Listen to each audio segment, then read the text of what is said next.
Hello, Dr. Ruckel here. Today I want to discuss the importance of diet and the crisis that is facing America as regards our health and increasingly the world as a whole. According to Reuters Health, a December 2019 publication said that by 2030, 1 out of 2 Americans will be obese and 1 out of 4 morbidly obese. The influences or effects of obesity are many. It's well documented. Body actually lays down a form of white fat versus brown fat, like would be had with a traditional Eskimo in their traditional Eskimo diet. And the white fat will actually secrete inflammatory hormones into the body, creating all kinds of problems. The other thing is a publication put out by the Center for Disease Control. This is May 2024. Says that in 2021, 11.6% of Americans were diabetic, and there were pre-diabetes occurring in 1 in 3 Americans. Typically what happens is, as time goes on, the problem just gets worse. One way to think of this is look at pictures from not that long ago. Say, look back into the 60s or the 70s, and you won't see the level of obesity. You'll see thinner people. Watch older movies. You won't see the morbidly obese. So this is definitely a problem. We're going to discuss this today, some of the solutions. Part of this is we have to look back at the history of how did we get into this situation.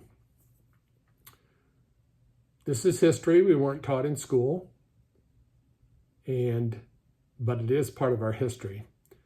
In 1906, there was a Pure Food and Drug Law that was passed by Congress and the Senate, signed by the President, later upheld by the Supreme Court, that allowed no adulteration of the food supply. Back then, there was concern because some of the millers were starting to put bleach into the flour to preserve it and prevent insects from getting into it.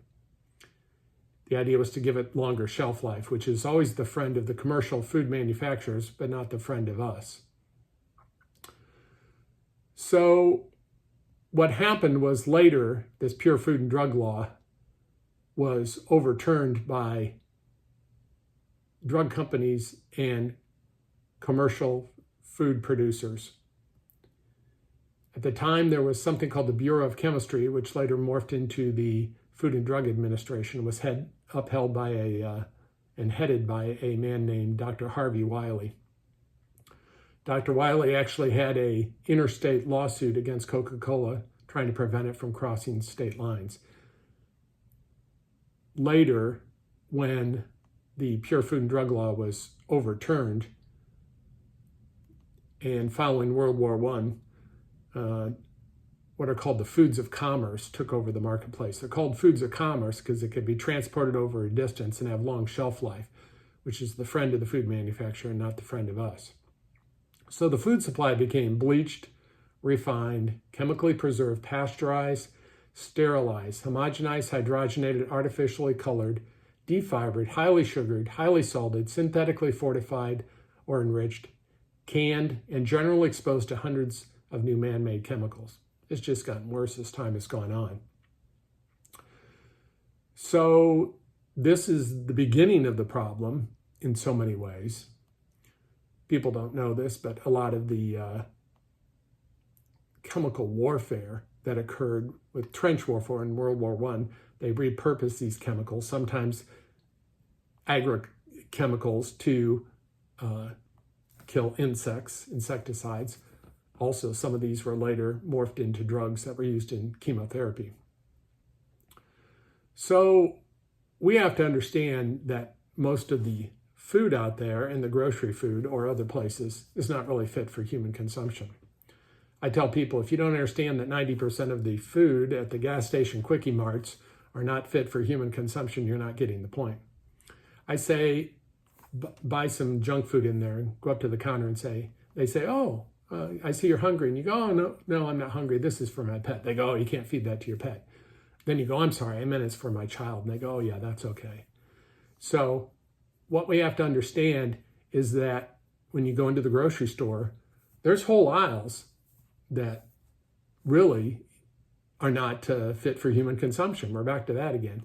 The whole candy aisle, the whole pop aisle, the whole sugared cereal aisle. If you want to feel and function well, you've got to understand this and get away from this.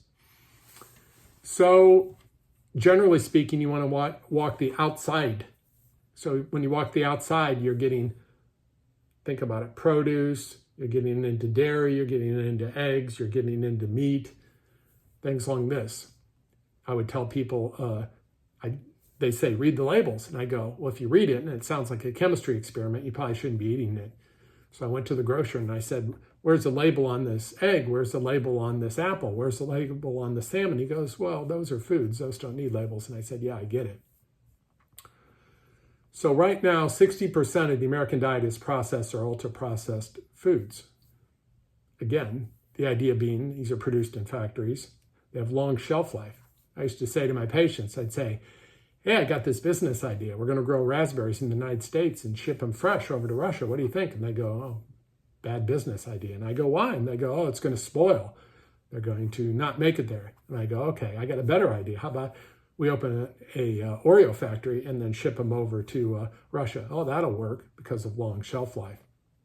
So think about it. Originally, one of the foods that they first started to alter was flour, and they put bleach in it. Well, it sits on the shelf. I always say if the insects don't get into it, you don't want to get into it either.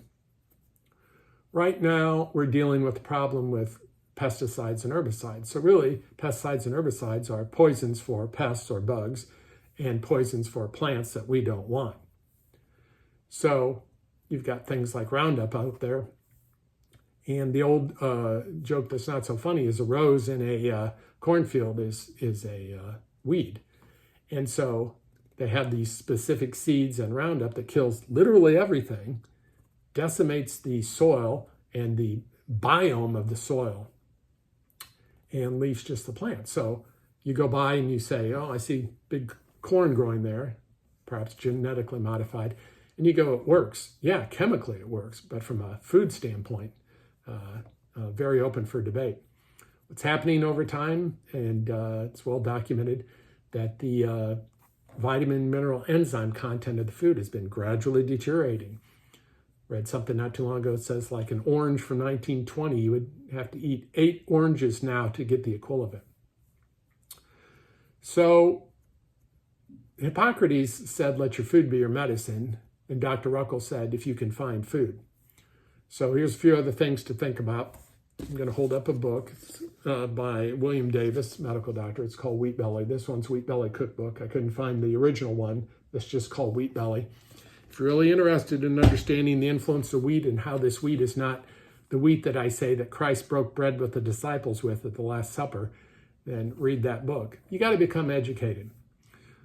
We'll buy a new car. Oh, learn everything about the car. You know, oh, it needs this gas and this oil and this brake fluid and this antifreeze, and you got to do everything just right and have maintenance. And I go, what about the body? Do you own your body? Can you tell what your body needs? Does it need protein? Does it need fruit? Does it need vegetables, carbohydrates? Does it need rest? Does it need more air? Does it need exercise? We need to become more aware of our body on a regular basis and literally own the owner's manual to our body. I'm going to speak to you a little bit about Weston Price. So Weston Price was a dentist. He did some amazing work. He wrote a book, Nutrition and Physical Degeneration. Again, if you're interested and you want to do your homework, it's a good read. He traveled around the world back in the 40s studying native indigenous people, no matter who he visited, no matter what they were eating. If they were eating the natural foods of their diet, they had teeth as hard as pearls, nice wide dental arches, no chronic degenerative diseases. When they started eating foods of commerce, which at that time were white flour, white sugar, that had been altered to be transported over time, they started to get tooth decay narrowing of the dental arches and chronic degenerative diseases. He found sometimes as little as 2 to 3 teeth per 1,000 with dental caries when he did this, because he was a dentist and he examined it from that viewpoint. So he talked about the native people not just having knowledge, but he called it wisdom or harmony with nature. So there was a learning process over time, oral tradition. They would pass down what worked from generation to generation. Unfortunately, next to impossible to find these native people anymore. All of them have been indoctrinated into eating foods that have been processed to one extent or another. Another great book to read out there, this one's by Dr. Bernard Jensen and Mark Anderson, called Empty Harvest. If you can find it, sometimes it's hard to find books out there. Sometimes you can put a special order into the library and they can do an interlibrary search. But again, we got to get these concepts down in our head of what's happening and what's happening to the soil. So think of the soil's microbiome as a reproduction or an eventual influence upon our own microbiome in the body. So they would say, Weston Price talked about that the native people would be very cognizant of the soil and look to feed the soil. So as you feed the soil, you feed the food and you feed us. I would tell my patients, I go, you're saving for retirement, right? Oh yeah, you can't just depend on the government alone. I go, good idea. I go, so you got an IRA or a KEO or 401k? And they go, oh yeah. I go, have you opened a nutritional IRA? Oh, I haven't heard of that. I'm like, well, start feeding your body now to take care of it later. So that's the concept. Your body's continually undergoing cellular regeneration, virtually a new body every 7 years. New stomach lining like every 7 days. So it just, various things depend out there. The more complicated the system, like the nervous system, the slower it is to reproduce or heal. But you got to put leverage on the body. You got to put positive leverage on the body in this world where there's a lot of toxicity, a lot of problems taking place. So your body can heal itself naturally, but again, you got to provide the leverage out there. When I was a kid, there was a man who was a chiropractor, and he was also an exercise guru. Younger kids might not know him. His name was Jack LaLanne. He would come on the TV. He'd say, hey, ladies, get off the sofa. Come exercise with me. He had his wonder dog with him, too. And so he'd get up there and do calisthenics and encourage people to get off the sofa and exercise with him. And so I read the back of Sports Illustrated, old people who understand the magazine. There was a page on the back, and it talked about Jack LaLanne, and he'd work out 2 hours every day. He'd turn 80, and he'd swim across a river, carrying a boat, like with a rope in his mouth, to show fitness. So he'd work out like 2 hours every day. But the key was he had a very clean diet that was almost the same on a regular basis, and the diet drove his exercise. That's the key. You get older and you go, oh, I want to start walking or biking or pickleball or swimming or whatever. Well, you got to have your body in shape to be able to do that exercise and get the benefits of it. And so let your non-inflammatory diet do that for you. Remember, prevention beats treatment always. So we get to disease states, we go in. We're not being talked to about the benefits of vitamins, minerals, food, herbs necessarily. We've talked about drugs because most of the medical doctors are associated with the drug companies. So not saying no drugs, not ever, but why not try a conservative approach first? So to summarize, we're going to go into diet in more detail with you later, but here's some concepts to think about. Think about homegrown, possibly having your own diet. We have both an herbal garden and a 20 by 20 community garden, in addition to things we get from the grocery store. So think local, think organic or biodynamic, even stricter standards than organic, and think fresh. Start taking responsibility. It's your job. It's not anyone else's. The more you become educated, the more you understand. So pursue these things.